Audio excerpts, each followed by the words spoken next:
3 বছর বিরতির পর ফেরার প্রস্তুতিতে বিশ্ববিখ্যাত কোরিয়ান ব্যান্ড বিটিএস।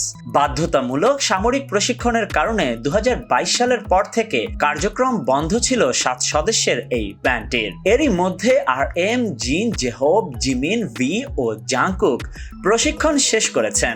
আগামী 21 জুন সুগাও সামরিক দায়িত্ব শেষ করবেন। ফলে প্রায় 3 বছর পর আবার একত্র হচ্ছেন বিটিএস সদস্যরা। বিটিএসকে সবশেষ পারফর্ম করতে দেখা গিয়েছিল 2022 সালের 15 অক্টোবর ইয়েট টু কাম কনসার্টে। সেদিন ভক্তদের প্রতিশ্রুতি দিয়েছিলেন সামরিক দায়িত্ব শেষে আরো চমৎকার গান নিয়ে ফিরবেন তারা। অবশেষে সেই প্রতীক্ষার অবসান ঘটতে চলেছে। ব্যান্ডটির ম্যানেজমেন্ট প্রতিষ্ঠান হাইপ কর্পোরেশন জানিয়েছে 2026 সালের মার্চে বিটিএস আবার মঞ্চে ফিরবে। থাকবে নতুন গান, কনসার্ট ও চমকপ্রদ সব আয়োজন। কোরিয়া হেরাল্ডকে দেওয়া এক বিবৃতিতে হাইপ জানিয়েছে ফিরতি আয়োজন নিয়ে ইতোমধ্যেই কাজ শুরু হয়েছে।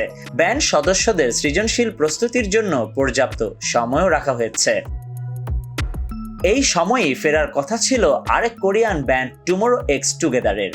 তবে সিনিয়র ব্যান্ড বিটিএসকে জায়গা দিতে তাদের ফেরার সময়সূচিতে পরিবর্তন আনা হচ্ছে। কোরিয়া হেরাল্ডকে এক সূত্র জানায় বিটিএস 2026 সালের মার্চের মাঝামাঝি সময়ে ফিরবে বলে পরিকল্পনা রয়েছে। সে অনুযায়ী টিএক্সটির ফিরতি সময় নতুনভাবে নির্ধারণ করা হবে।